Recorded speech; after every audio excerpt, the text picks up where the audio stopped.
Hey everyone, it's Joe Waxman, and in this video I want to look at the conjunction of Jupiter and North Node, also known as Rahu. All right guys, before we begin, please don't forget to hit the like button. It really helps me out a lot, and subscribe to my channel if you have not already.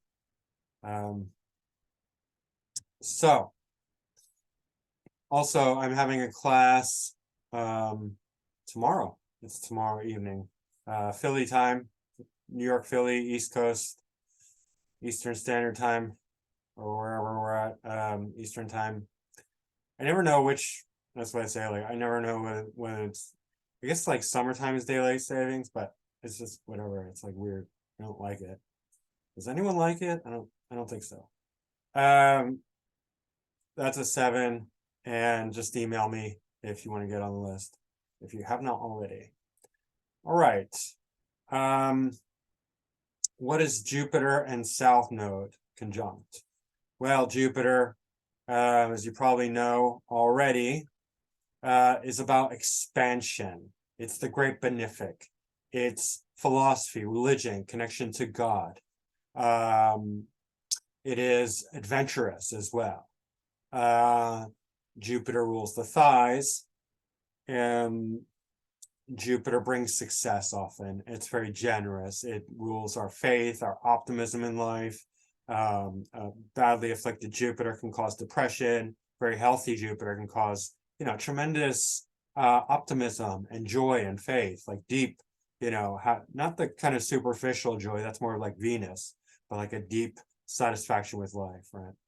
And spirituality, connection to God, right? It makes you think of God. Jupiter, even when it's negatively affected, you think of God, you just think God doesn't exist, or you think God is all about science or money or whatever, right?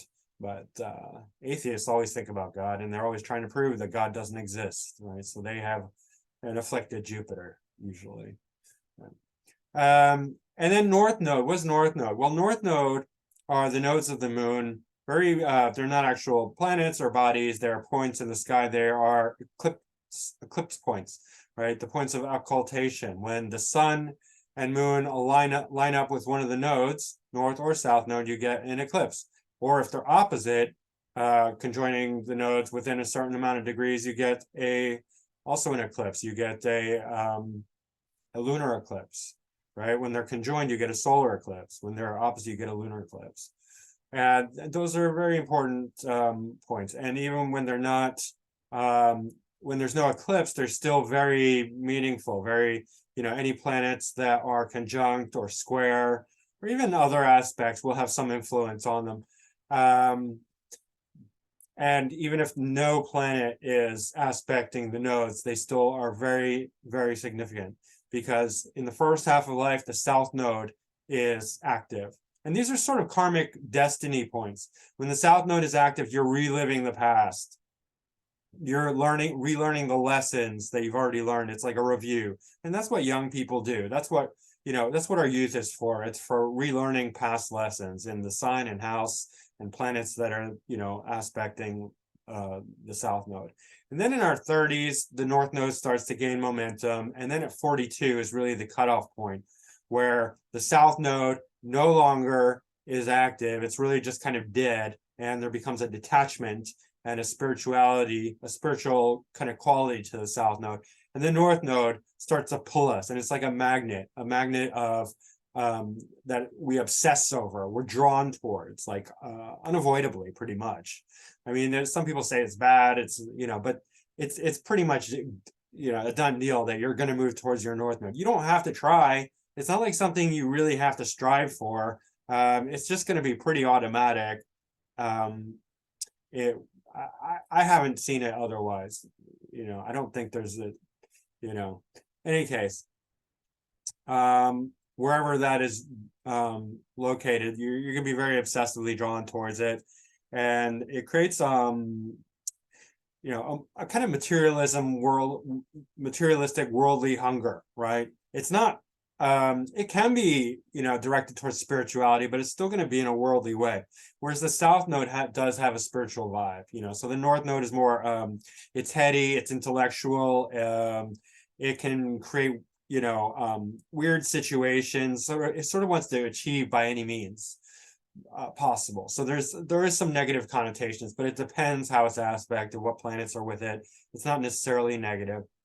And the south node will drain the planets that it's touching. And it can cause problems, but it can cause a like spiritual connection or like a knowledge or whatever planet. Depends again.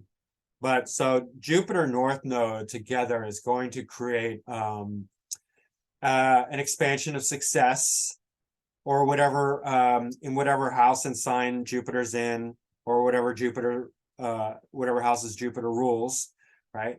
Or it can create a teacherly quality, because Jupiter, which I forgot to mention, Jupiter's the guru, it's the teacher, right? Spiritual teacher or other kind of teacher. It could be like a coach, or Jupiter can be very physical as well, right? So it can be with sports. It could be with acting. It could be with all kinds of success, right? But you'll also see philosophers, psychologists, analysts, the high level intellect, right? And sometimes gurus and spiritual teachers as well with this combination. Right? So let's look through each sign to get a better idea of how it manifests. Oh, this is not the first one. All right, sorry. This is Pisces. Go in order. We're going in order. All right, Segovia.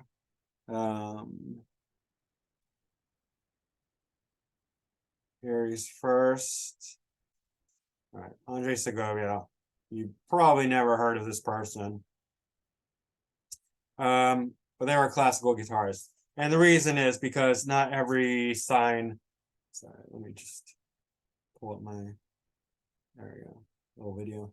All right, not every sign is going to be well represented for whatever reason. It's just not, right? Some signs you're going to see more successful people than others. And the other people with Jupiter North Node in combination in Aries is Rene Descartes. I think therefore I am, but he has got, I already looked at his chart and he's got a bunch of planets in Aries, so it's not really fair. But Maria Sharapova, and there's no birth time for her because I wanted to do her chart, and she's a famous tennis player. So sports, Aries. You see a lot of very athletic, physical types with Aries combinations, just to put it out there, right? But Andre Segovia is a classical guitarist. Just to get an idea, it was a Spanish virtuoso, classical guitarist. Many professional classical guitarists were students of Segovia or their students. Contribution to modern romantic repertoire. Okay, so he was an extremely successful, talented classical guitarist. All right, that's enough.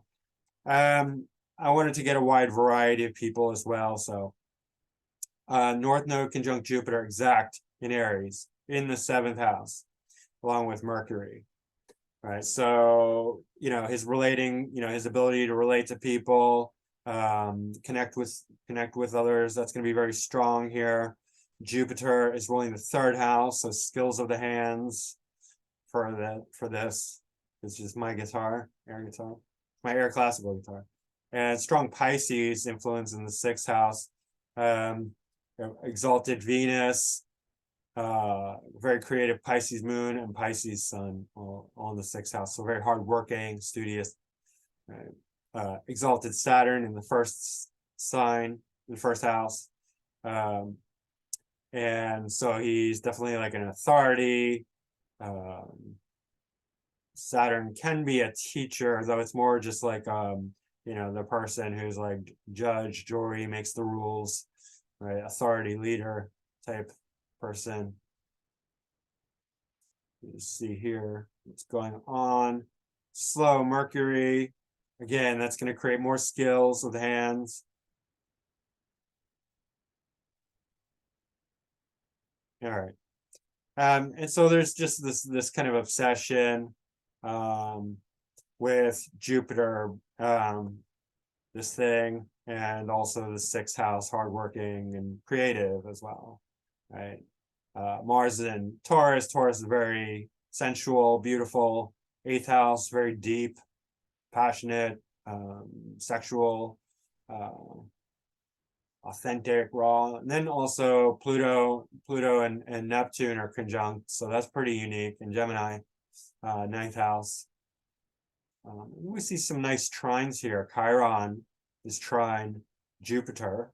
And Chiron definitely can play a nice role with creativity, because it's going to be very synthetic. Chiron has a synthetic quality of being able to unify different things that don't normally go together, right? It's not always bad. People always think, oh, wounds, healing with Chiron. It's much more than that. Like, I'm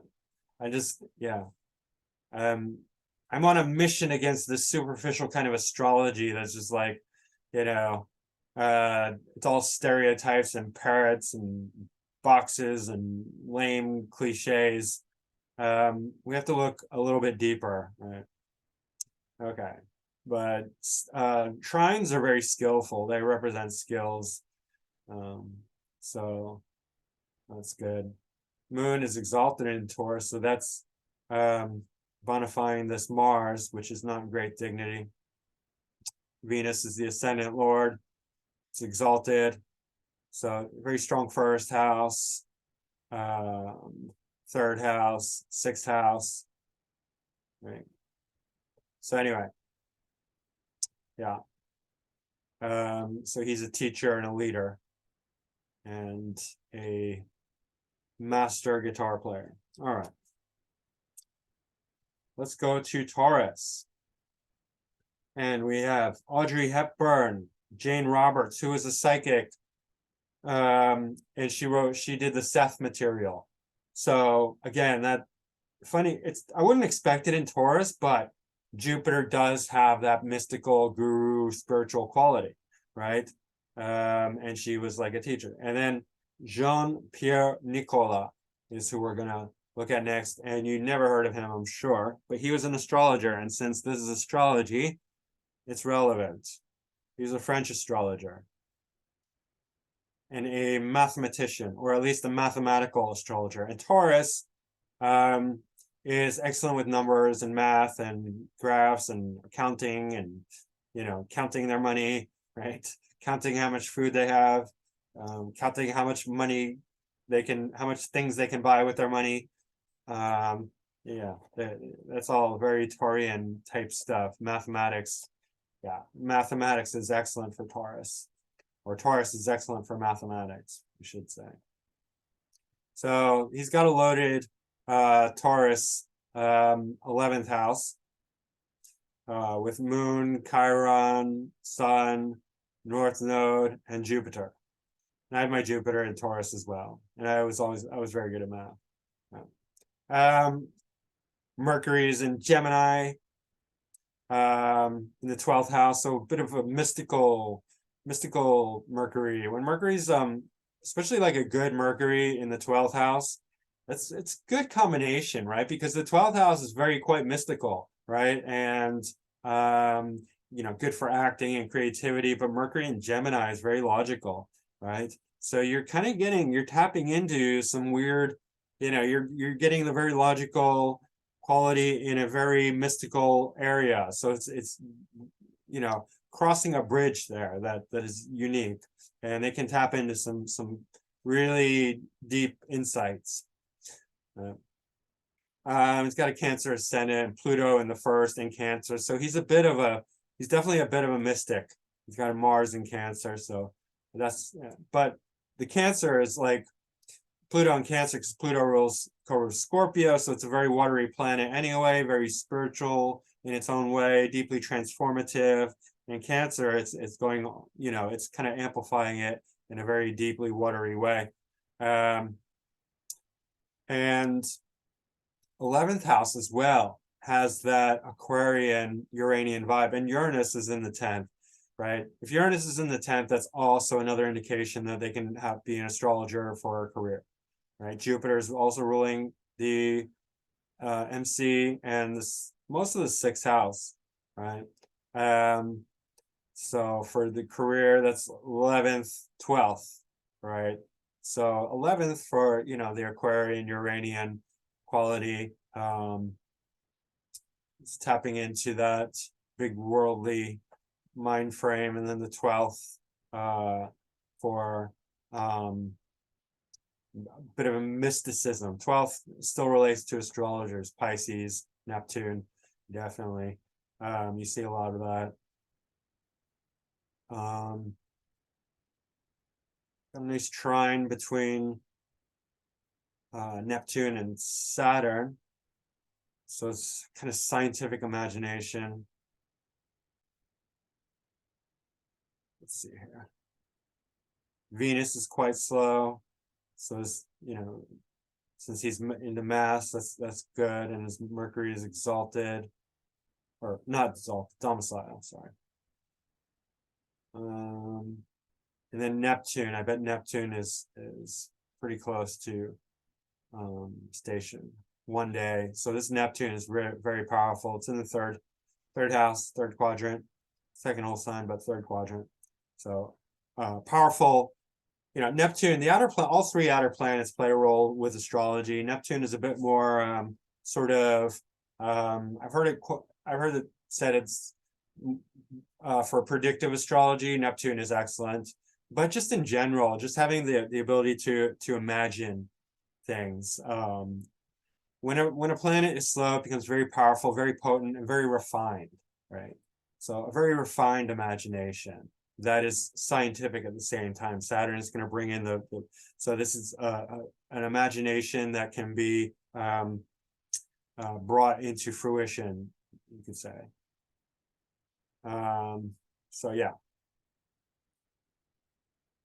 Sometimes people can be so imagination, so active, but it never comes to light, you know, light of day. Let's move to Gemini. And Gemini's pretty boring. I'm warning you right now, especially for Jupiter.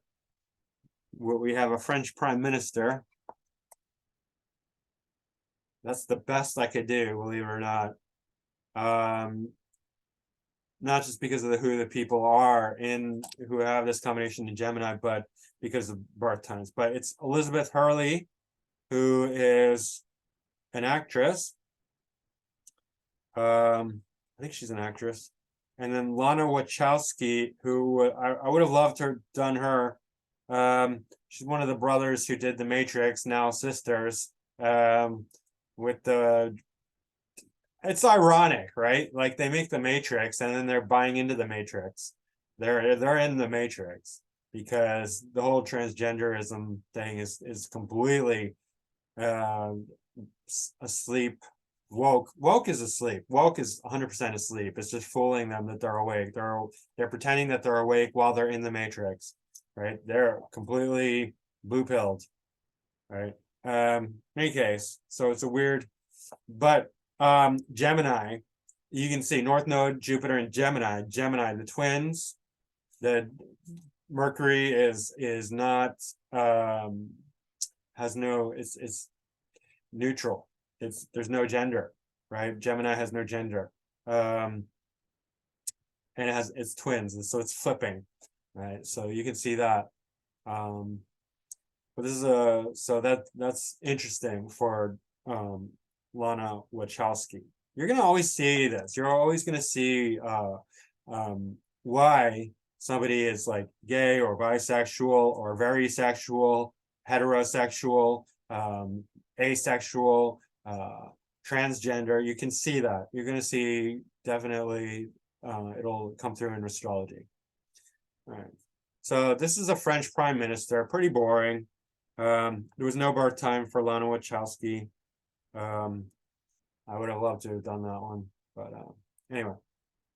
You can see very strong 10th house with Moon ruling the 10th. Moon's in Taurus, so it's exalted. It's in the 8th. So he's not like an extremely prominent politician, but definitely strong enough to become elected prime minister. He's got a strong water trine, so which is pretty interesting. Grand water trine. Venus, Chiron is stationary here, and Saturn, I can tell you, is very slow because without even looking at it, just because of it's conjunct a stationary planet, so it also is going to be very slow. So strong 6th house. Jupiter's ruling the 6th and the 3rd. And there's kind of a continuation here because South Node's activating Jupiter, North Node's conjunct Jupiter in Gemini. So 9th house, Gemini. So not a very religious type person. His religion tends to be kind of flat due to Gemini, but maybe good at communicating, speaking, writing, intellect. Yeah, very strong 10th house. And some 12th house activity. So he's like, kind of, and 8th house. So he's secretive, right? There's a lot of secrets going on. Pluto trine the moon. That's good. It shows a definite sort of love of power, right? Pluto's in a good harmony with the moon, so there's like, loves that power and control in any case. Yeah, pretty strong. Mercury is, so this is activating Mercury as well. Mercury is well in the 10th, conjunct the ascendant lord. So yeah, definitely he wants to rise to the occasion of his career as much as he can. And pretty successful at it. I mean, even though he's a no-name, like we don't know him, but he became prime minister, not president, prime minister. So I guess there's a difference, right? Emmanuel Macron appointed him prime minister for 2 years. So that's it. In any case, let's move on. Let's go to Cancer. And in Cancer, we have Frida Kahlo, Ferdinand Magellan. Magellan was a famous explorer. So Jupiter, travel, long distance travel, right? Still applies. And we're going to look at Barbara Stanwyck, mostly because we don't have good birth. I already did Frida Kahlo, and she's got a loaded Cancer house sign, but she is a great one. But no Magellan birth time. Barbara Stanwyck is a famous actress of old.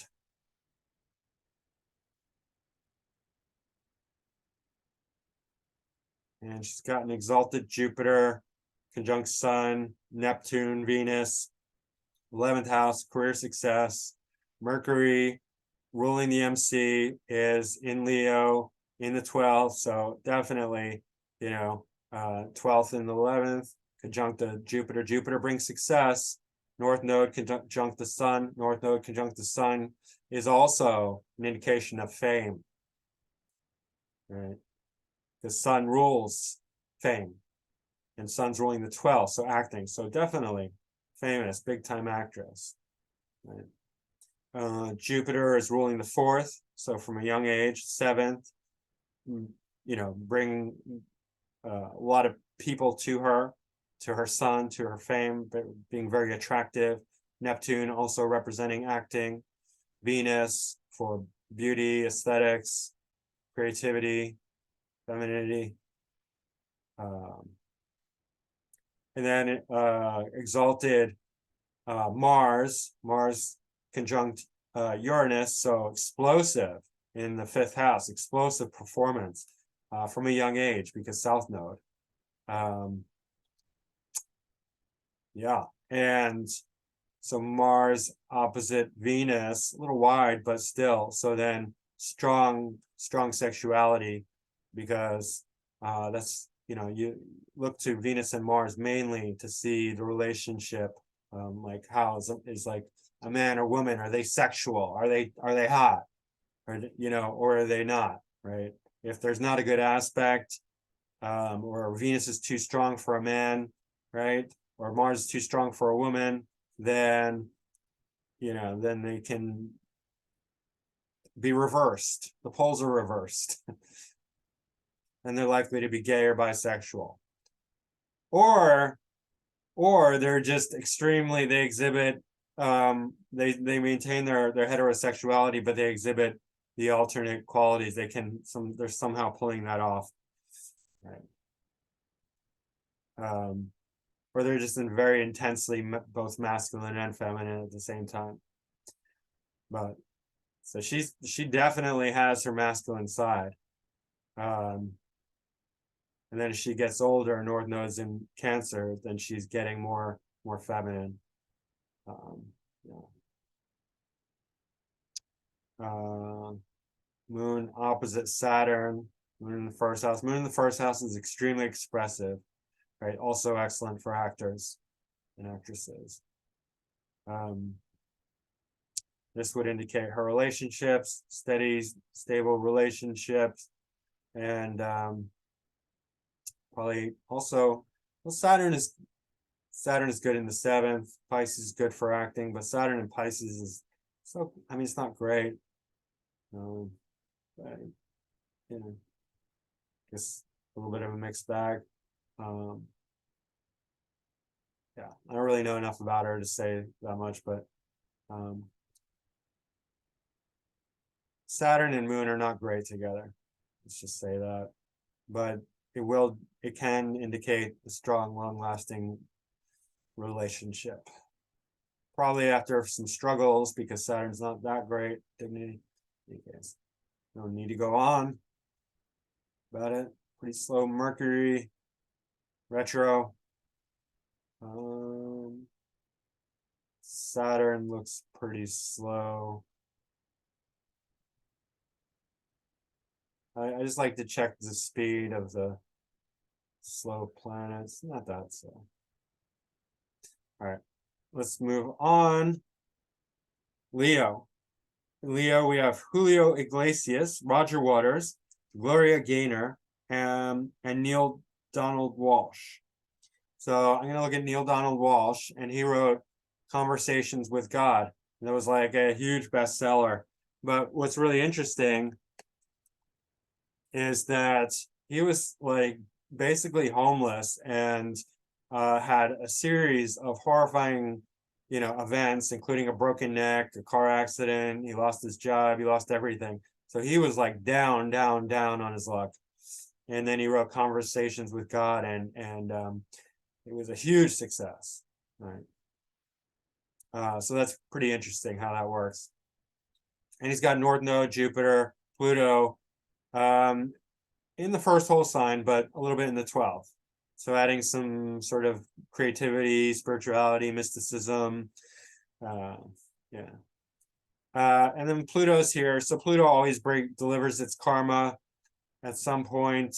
This being North Node. So probably, I don't know how old he was, but probably as he got older, right? As he approached 42 mark, this Pluto started to become activated. And then there was a series of destruction.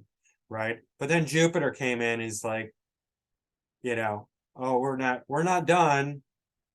We're not done making you who you're going to be, because this is all karma, right? And they get activated at different times, right? All the planets and the signs and aspects, it's all karma. So karma has its life cycle. It's like if you have a planet ingressing into a certain sign or house, and all of a sudden all this stuff happens, don't fret. You're just living out your karma attached to that sign in that house. It's not going to last forever. It's going to play itself out, and then it'll fizzle out. But so there's certain karmas that play out at different times. Right? His sun is in the 2nd in Virgo, academic Virgo, along with Venus. But Venus and Mercury are in mutual reception here. Moon's debilitated in the 6th, so definitely not great for work. Yeah, let's see. Yeah, Mercury, Venus. Let me just check. So his Mercury is actually very slow. It's nearly stationary. 1 or 2 days from station. And Uranus is quite slow. Let me check that. About 4 days. All right. And Jupiter is ruling the 8th house. Okay, so that also has its karma attached to it. Similarly, Plutonic karma, like a death and rebirth. And the 5th house, right? Creativity. So Yeah, for writing is going to be very strong for him, definitely. And also Uranus, Mars and Uranus, so Mars ruling the ninth house, so Jupiter, ninth house, conversation with God, Uranus, sudden events, right? He writes a book, Gemini, and suddenly he's famous, right? That's Uranus. And there's a trine between Mercury and Uranus here. Really nice trine here. So yeah, that's really quite evident there. North node and south node conjunct the ascendant descendant are quite destructive as well. You know, a lot of times you see people dead, like rock stars and musicians, and like yeah. In this combination, it was Sid Vicious and Amy Winehouse, right, with the North Node conjunct the ascendant. And there were other ones. Reversed, it was Janis Joplin and Jim Morrison. Yeah. Oh, what is their name? Lana Del Rey also with this combination. So in any case, North Node conjunct the ascendant is going to produce somebody. I have it in the first. It's not exactly conjunct the ascendant, but still pretty close. Second half of life, it's going to make the person much more prominent and independent, right? Individual. Okay. So yeah, conversations with God, Jupiter, right? Creative, writing a book. Self, Neil Donald Walsh, name. So yeah. And a lot of times it's just making somebody very successful, right? So you'll see that like with, you know, Julio Iglesias, Roger Waters, Gloria Gaynor, that type of thing. Let's move to Virgo.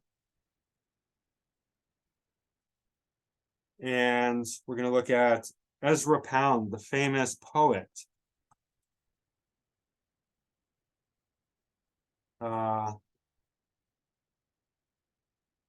And who else had it in Virgo? Not that many people, but Lamar Odom, who's a basketball player, okay? And Jupiter does relate to physicality. Again, it can. And Christopher Lee, whose name you probably don't know that well, but you know him. He's an actor, a great actor, and he plays these tremendous bad guys. Tremendous. Because Jupiter, opposite Pisces, is in detriment, right? So planets in detriment can play, can do great things in a reversal way. So for creative purposes, it's excellent. But there are many other ways you can do it. I'll have to make a video about that sometime. But Count Dooku in Star Wars and Saruman in Lord of the Rings, right? So big time actor who plays a good bad guy, right? Poor Dignity planets can play good bad guys in movies and films and TV. All right, Ezra Pound. Look at this. 0 degree Aries ascendant. That's amazing. And 0 degree Capricorn. He's got right on the angles. That's pretty impressive, right? That is amazing right there, let alone. And then he's got his nodes pretty close to the ascendant descendant. But North Node, Jupiter in Virgo, 6th house. Approaching the 7th, but 6th. So for literary academia, yeah, that's excellent, right? This is super nice trine to Neptune, creativity, right? Neptune, imagination. Pluto and Chiron are in Gemini, so very powerful, and Chiron for the creative synthetic quality. Again, Chiron not bad. It's not bad unless it's making a bad aspect to like personal planets, you know, then it's going to cause some difficulty issues. But if it's not making a bad aspect, even conjunctions, it seems to work pretty well a lot of times. So it's just in our head that we think, oh, that means wounds, and many times it can mean that, you know, but it can also be good.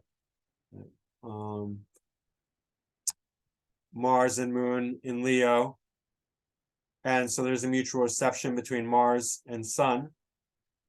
Sun and Mercury in the 8th house, so very, very deep, sexual, powerful, raw, vital kind of energy. We're here with the Sun and Mercury in the Scorpio, the 8th house. So everything's doubled up because of the exact 0-degree Aries ascendant, right?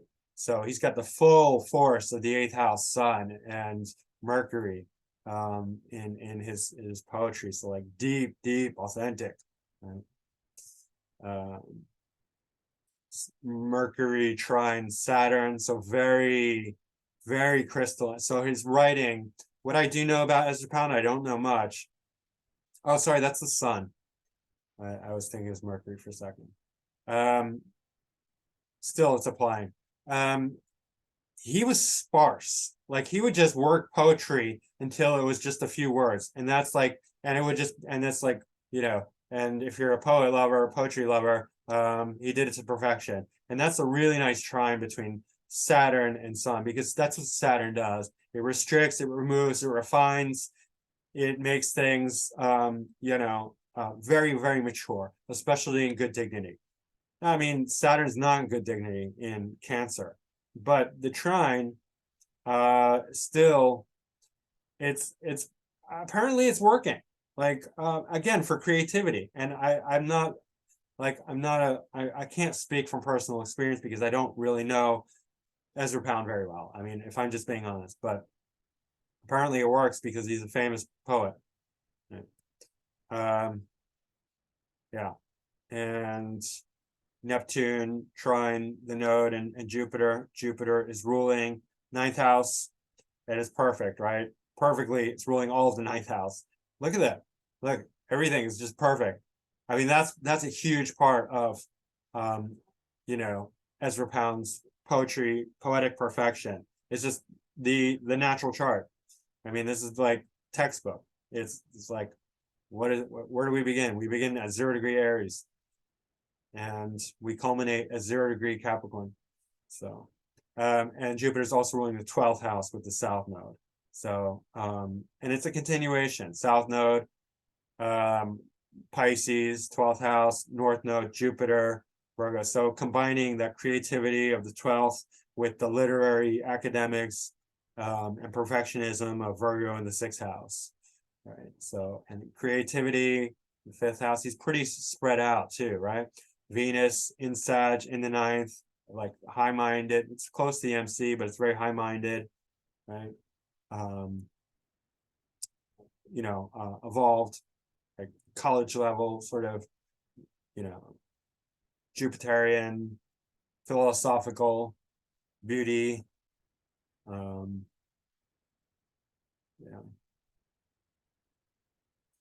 Venus is out of bounds, so he's pushing the envelope there.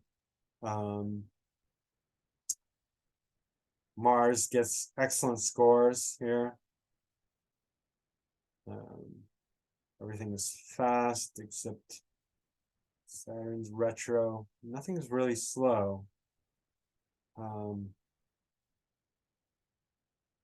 No, that's not the standout part. The standout part is his chart. The most standout part is the 0-degree Aries and the 0-degree Capricorn. It's just perfection.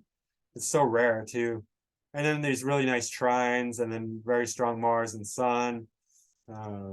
Sun ruling the 5th, Mars ruling the 1st and the 8th, dispositing Sun, obviously. All right, so that's Ezra Pound, all right, in Virgo. So let's go to Libra. And as usual, there's tons of people in Libra, and so many that I just, I don't write them all, but we're going to look up Mad Donna. The mad Donna, the Donna who's mad. The very angry Donna. Her name's Donna, and she's just really angry. All right.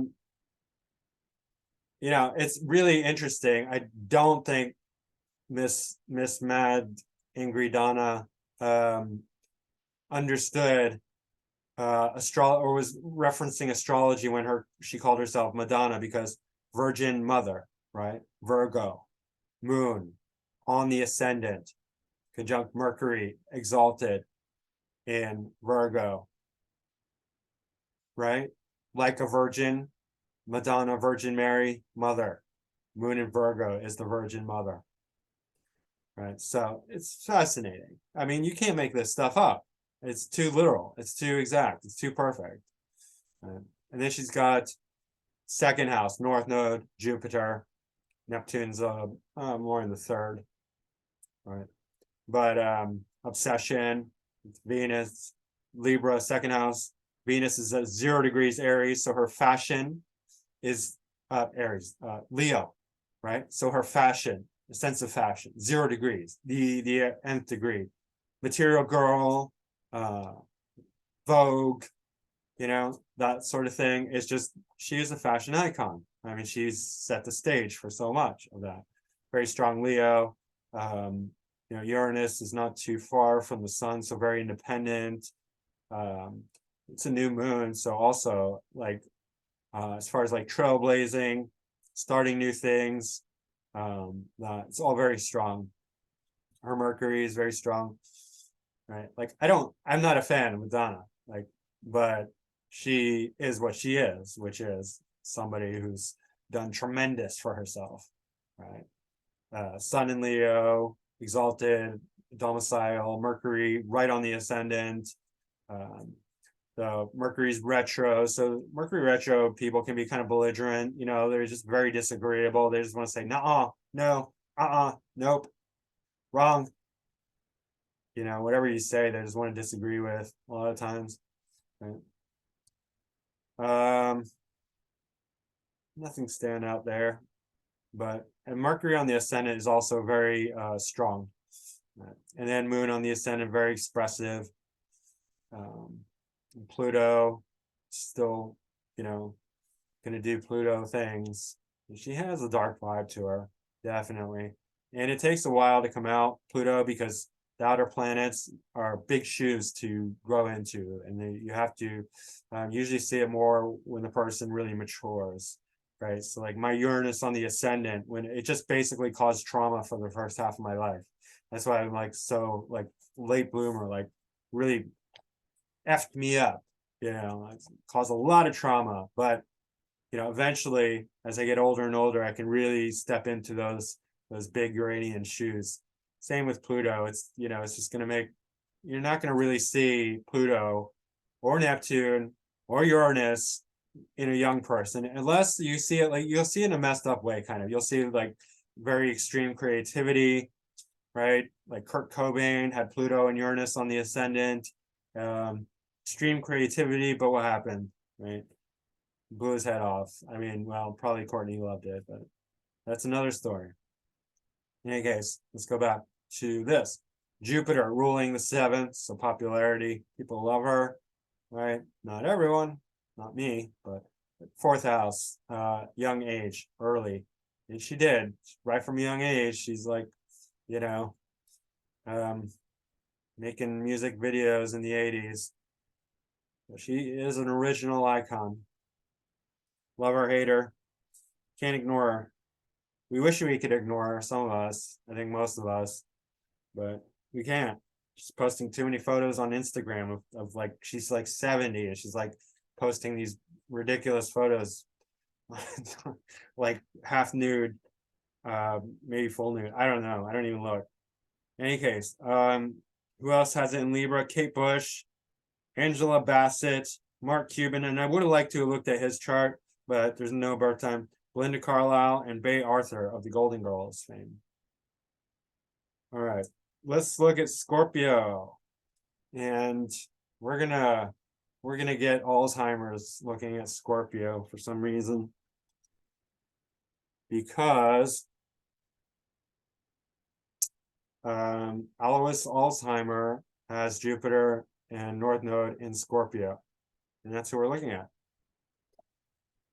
And while I'm here, Sharon Stone, Jude Law, Ice-T, and Nancy Spungen all have Uranus, Jupiter and North Node in Scorpio. Nancy Spungen is Sid Vicious's girlfriend, who was like a drug addict, drug dealer, and died mysteriously.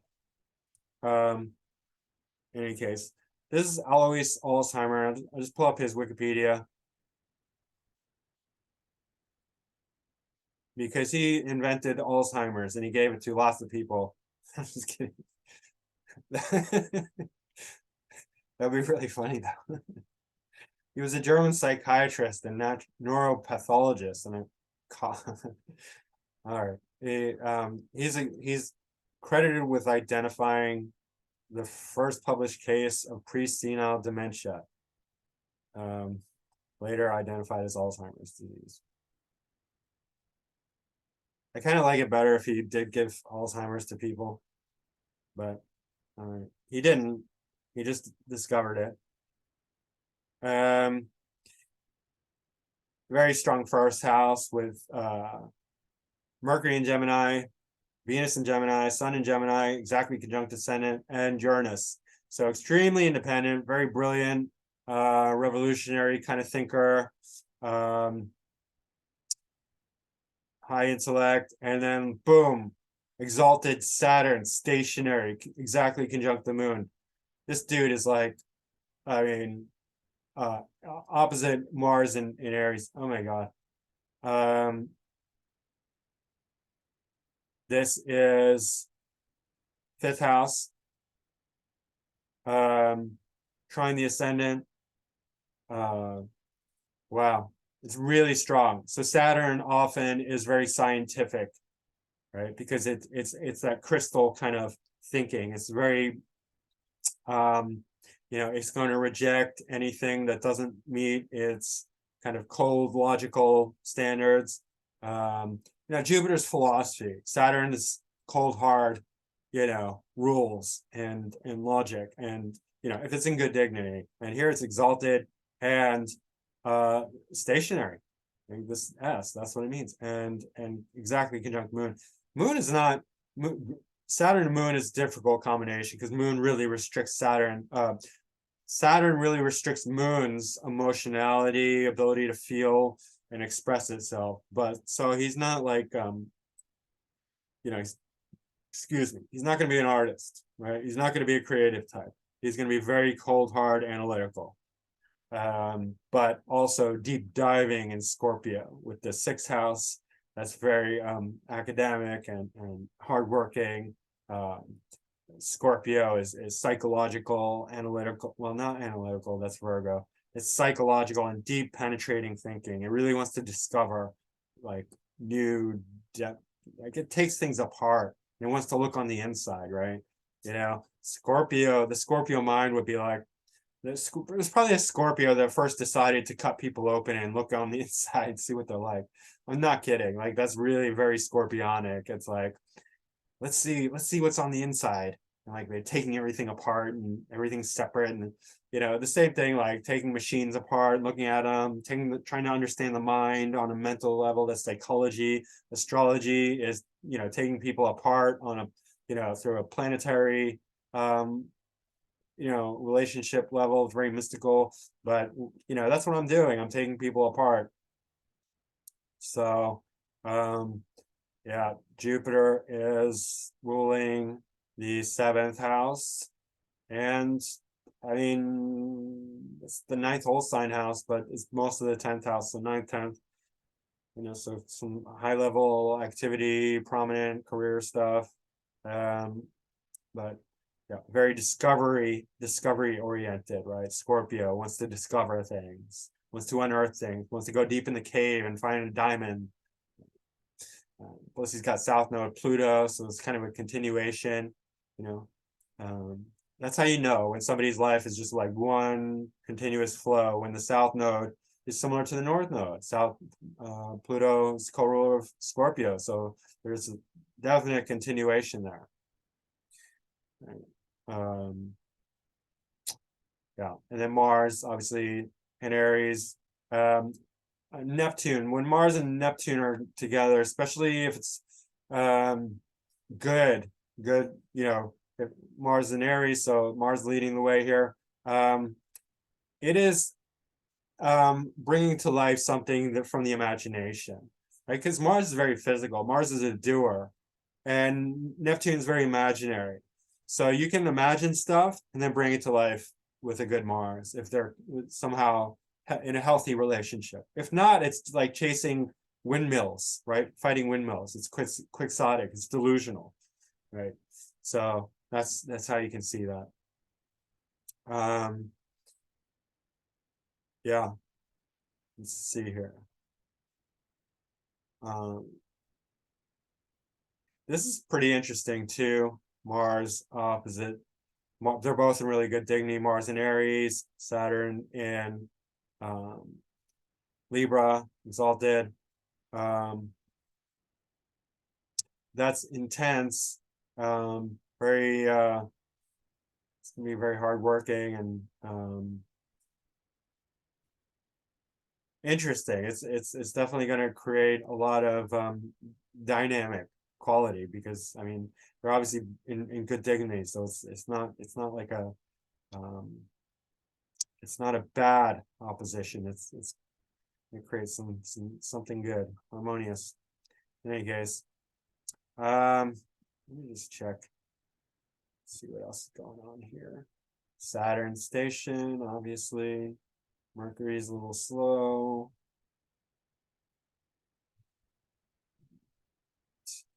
That's pretty much it. Yeah, he's got a really strong chart, and he discovered Alzheimer's disease. All right, let's move on to Sagittarius.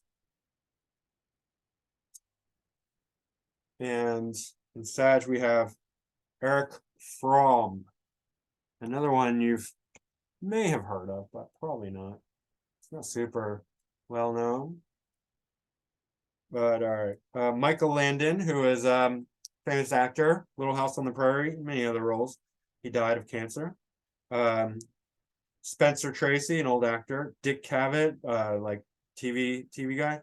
Charlie Daniels, who wrote The Devil Went Down to Georgia. He's a musician. And Eric Fromm. And let's just so we're clear. Pull up the Wikipedia. German social psychologist, psychoanalyst, sociologist, humanistic philosopher, and democratic socialist. Unfortunately, a democratic socialist. All right. I'll forgive him, but just barely. Okay. Aries Sun conjunct Mercury, and then we have the Jupiter Uranus North Node conjunction in the third house. So intellectual philosopher, revolutionary, definitely. With the Uranus here, likes to think way outside the box, and South Node Pluto, definitely psychology. South Node Pluto Neptune in Gemini, so definitely like intellectual but high level because he's combining third, ninth, South Node, you know, Gemini, Sag, third, ninth combinations here. So high level with also like just regular intellectual, like writing, a lot of writing, communication, publishing, psychology, imagination, and you know, very theoretical, philosophical. You know, all the outer planets are in line with the nodes, right? And then Jupiter as well. And then Moon Chiron, which gives them a very strange, odd mind. Ability to think outside the box is probably very strong with this guy. Saturn and Capricorn, square, Sun and Mercury. That's difficult, but definitely going to be scientific because Saturn's also in good dignity. Mars in Pisces. Venus is in Aries in the eighth house. Definitely a love for psychology and deep thinking and science.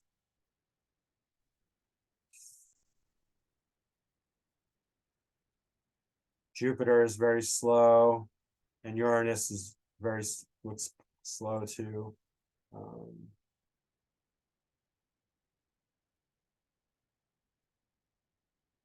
4 days, 5 days in station. So not bad. All right. Jupiter's ruling the third house. So definitely an intellectual. And the sixth house. So writing, academics, hard work, studies, all of that is very strong with this guy. And then also that Uranus relates to the social, political kind of concerns. Obviously a bit too liberal, but oh well. So yeah, that's Eric Fromm. That's a North Node Jupiter in Sag. Can be very philosophical, high-minded, intellectual, right? Or you could just be a famous actor like all these other guys, or like make music. Again, Jupiter is going to bring success, right? Wherever it is, it's probably going to do really well, especially in Sagittarius.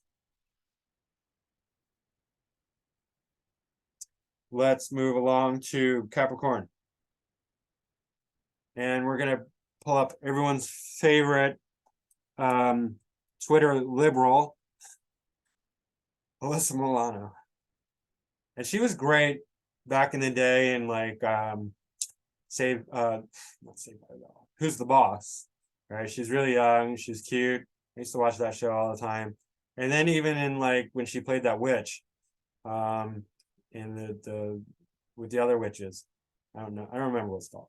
In any case, now she's just dumb. She's just like always on Twitter being like, it's like a competition of like how stupidly woke a person can be.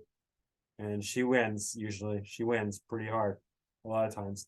But she's got her sun on the ascendant in Sagittarius, and then her Mercury's conjunct Neptune.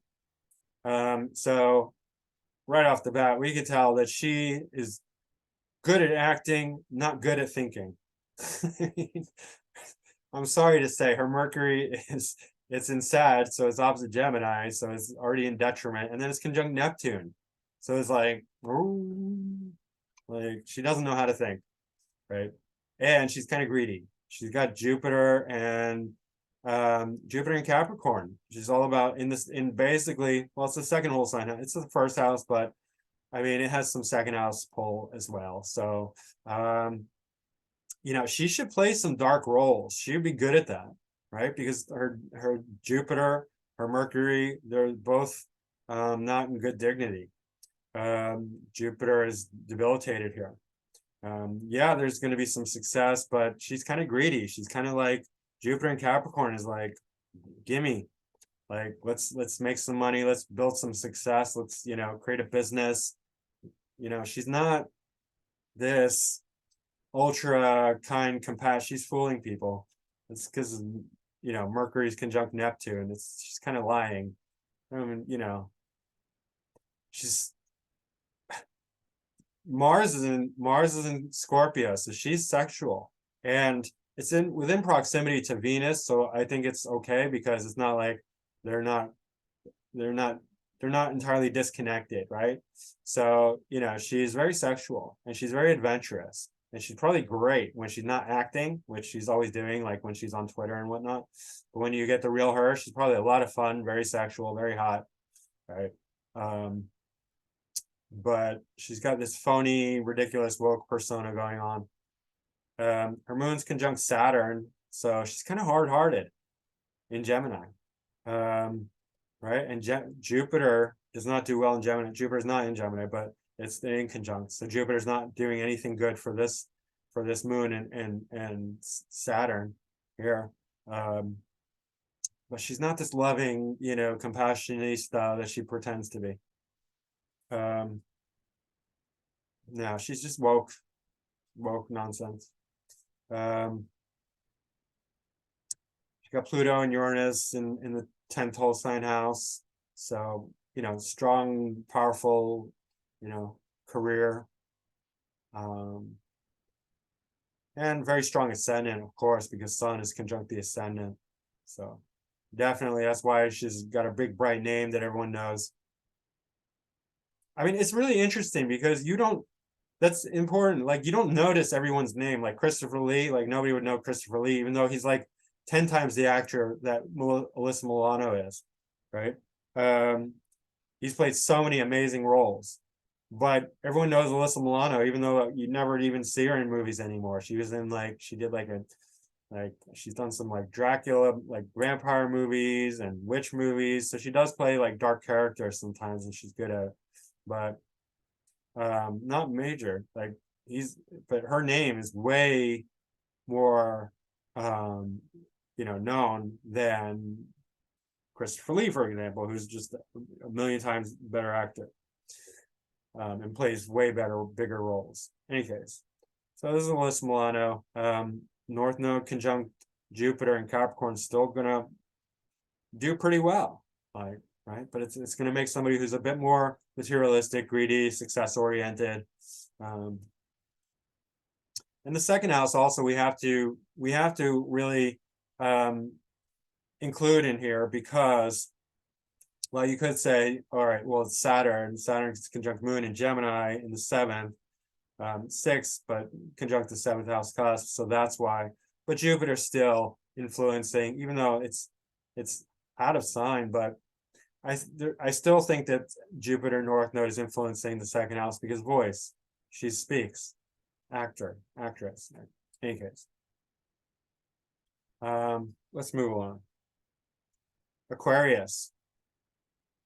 Who else has it in Capricorn? Jude Law, Sean Paul, who's a Jamaican rapper, and Madeline Peru, who's she's a beautiful jazzy singer. She's a jazz singer. Very beautiful music. I've listened to her before. All right. And for Aquarius, we're going to Alan Watts, the great Alan Watts. I love Alan Watts. I've listened to him so many times. And this is classic because Jupiter, teacher, guru, right? North Node conjunct Jupiter can create a teacher, spiritual teacher, guru, any kind of teacher, a coach, music teacher, acting teacher, right? Somebody, or just somebody who's like a very high level, sort of, high level in their field, very successful in their field. All right, he's got Sag ascendant, so Jupiter's ruling the ascendant and the 3rd house cusp, right, in the 2nd house. So he's got very strong 2nd house influence, 2nd, 3rd. So speaking and communicating is going to be very strong for him in a Jupiterian fashion, Jupiterian Aquarian fashion, right? So, some people very immaturely would say like, oh, I'm a Pisces, that means I'm spiritual, right? And they'll be like, oh, you're a Capricorn? Oh, you're not. Like, I'm kind of going against myself because I like Jupiter and Capricorn, but Jupiter is specifically debilitating in Capricorn, right? Not that it can't, and there are exceptions, but this is like trends. So what I mean is, if you have Jupiter and Capricorn, it doesn't mean you can't be spiritual, right? And even more so, if you have Sun, Mercury, Mars in Capricorn, does not mean, actually, in fact, I've seen a lot of Sun in Capricorns who are deeply spiritual, right?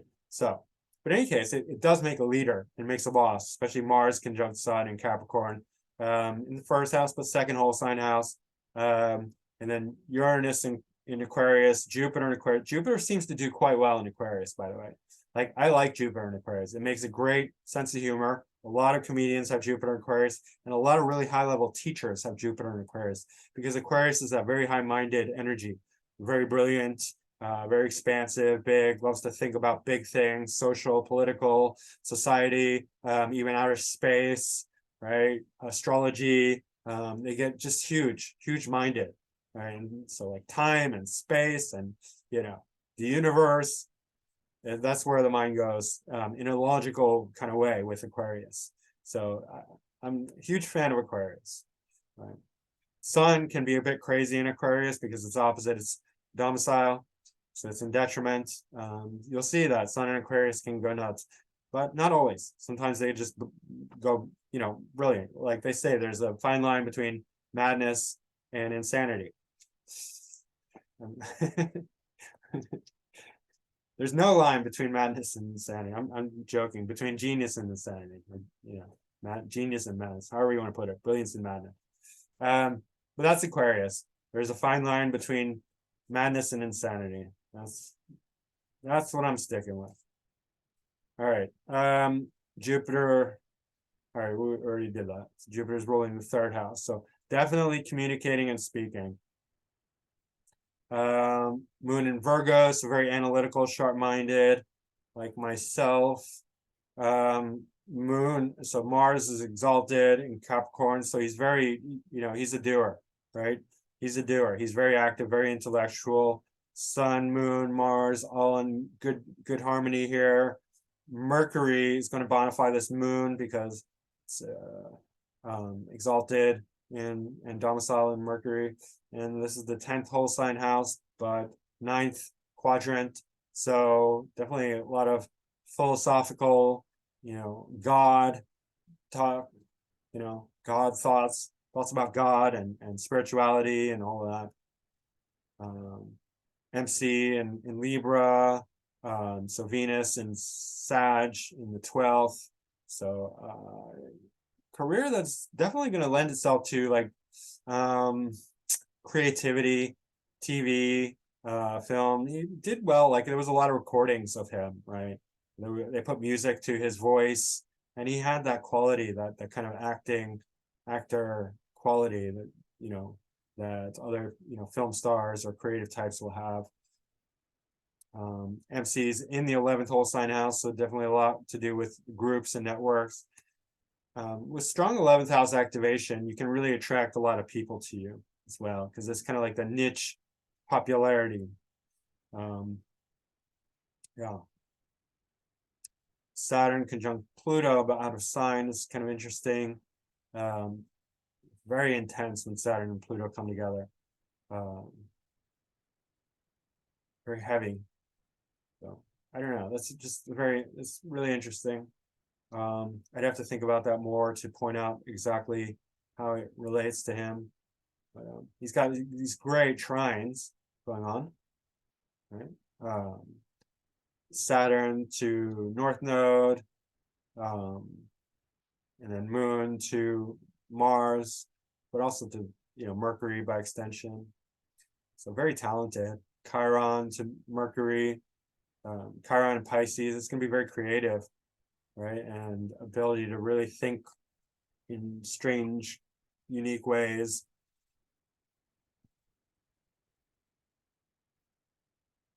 Venus is very slow, or not very slow, but slow enough. Mercury's out of bounds. Saturn and Mercury are mutual reception. That's quite strong. I mean, not by degree, but still, it's good. It's the second cusp and third whole sign house, and the 7th. So bringing people to his speaking and communicating, as well as 9th, you know, religion, philosophy.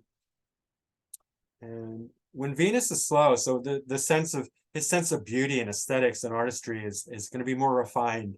It's that quality that when a planet is slow, it's going to bring out the sort of a refinement in that sign and house. So definitely he has this quality. It's very beautiful. The way he speaks, the way he presents himself, it's refined, it's beautiful, it's high level. You know, you get that feeling with Alan Watts. Like the way he speaks, it's very elegant, right? And that's a slow Venus. With me, I'm more my Mercury is slow. My Venus is not slow, so it's like, you know, I don't have that Venusian quality, even though I have Sun conjunct Venus. Yeah, no. Let's go to Pisces.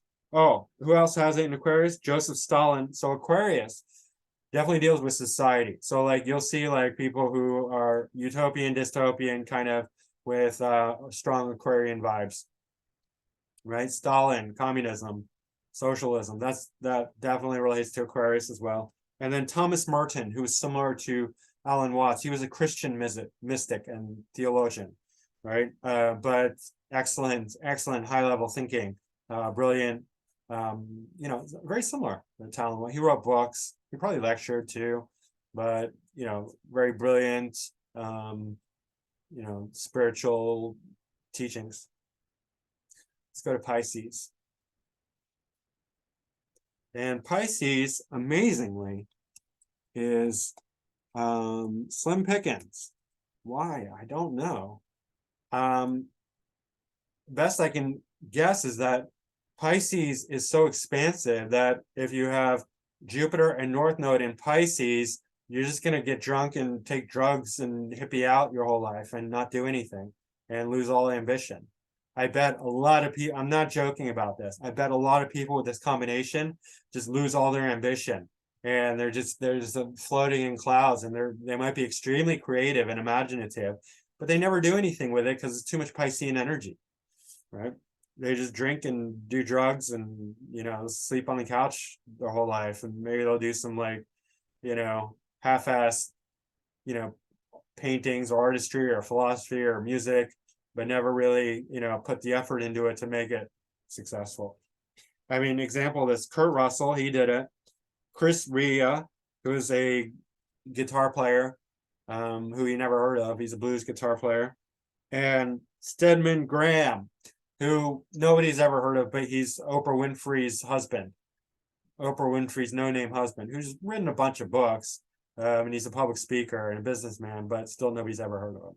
So that's extremely slim pickings in Pisces. Pisces just dreaming their life away, smoking weed, getting drunk, having sex, being hippies, you know, Pisces life, fish life.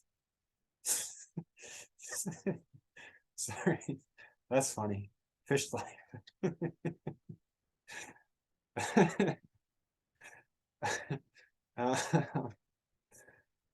All right, so he's got a very strong 10th house because Jupiter and then North Node and then Sun. And so he's really ambitious because the North Node, it's the 10th house, right? 10th house is going to, and especially because Sun is also here, it's going to help out a lot with his ambition, his motivation to succeed.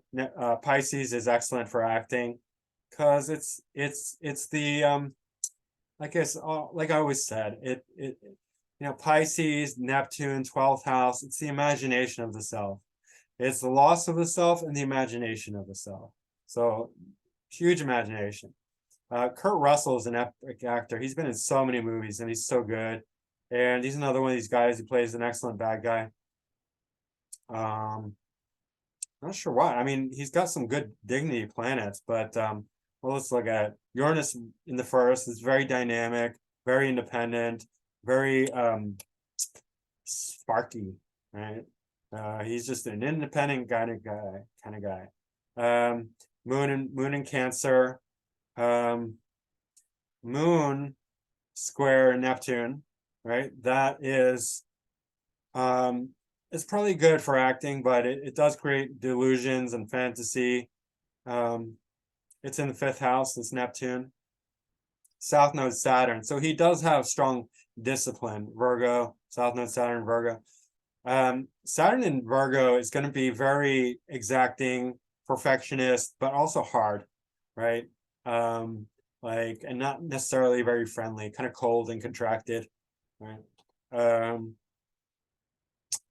It does well. I think it's hardworking, but it's also not a like extremely nice combination, just because neither one of these signs are particularly very nice. I mean, Virgo is very helpful and very, you know, exacting, but it can be cold and sharp too, really. In any case, first lord and first house. So first house is very strong. Venus is not. Venus is in detriment here in the 11th, so that's not good. So its treatment of women might be kind of rough. You know, Mars and Aries. Mars is very strong, but Venus is a little bit away. But he might still exhibit some like male chauvinism, right? Sun conjunct Jupiter and North Node in Pisces. So yeah, very strong. Chiron in the 7th. This is good for creativity, for acting, because he can play roles that are again, like the relationships or roles he plays can be chironic. So that's excellent for any type of acting. It is square Mercury. So again, for acting, that's probably not bad, but it's got a really intense. It's involved with Pluto here, two sesquisquares, the Pluto and the third. Mercury is ruling the fourth, so in South Node. So in his childhood, things were probably difficult. Saturn's also here, it's okay dignity, right? And then Pluto is in difficult aspect to Mercury as well as Chiron, and then Pluto to Chiron. So there might have had some difficult relationships when he was young, might have been rejected a lot, bullied, things like that. Pluto can be abuse, Chiron's rejection and pain and wounds. But for acting, I think, you know, as he matures, it's probably quite good because he can play a bit rough. You can see, even though these, I mean, Venus is not in good dignity, but Pluto, because Pluto is sesquisquare Mercury, so his expression, and Chiron square Mercury, so he can definitely play those, you know, negative roles if he needs to. That's going to do well for him. Also, South Node Saturn in Virgo will lend a hand towards that. But yeah, he's just really obsessed with being an actor, playing imaginary roles. A lot of squares too and hard aspects, so he definitely, that's going to also bring out some tough guy, you know, action and whatnot. A lot of stressful kind of vibes going on there. Moon's out of bounds, pushing the envelope on as far as his expression. Moon in the first is very expressive. Oh, this Uranus is very slow. Let's check that out.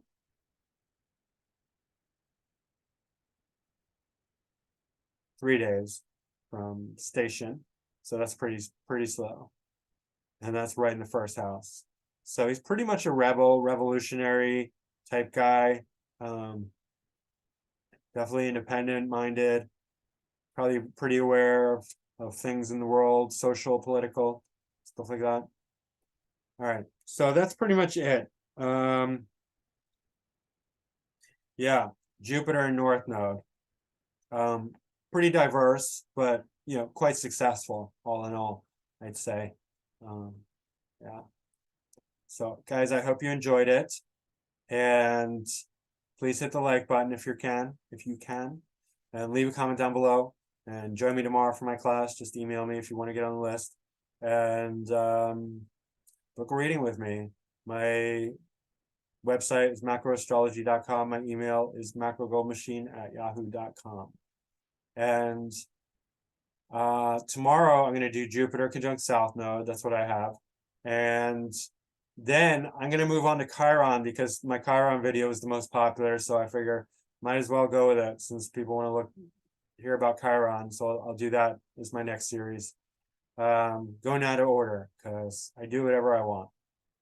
So, all right, guys. I'll see you again soon. Bye.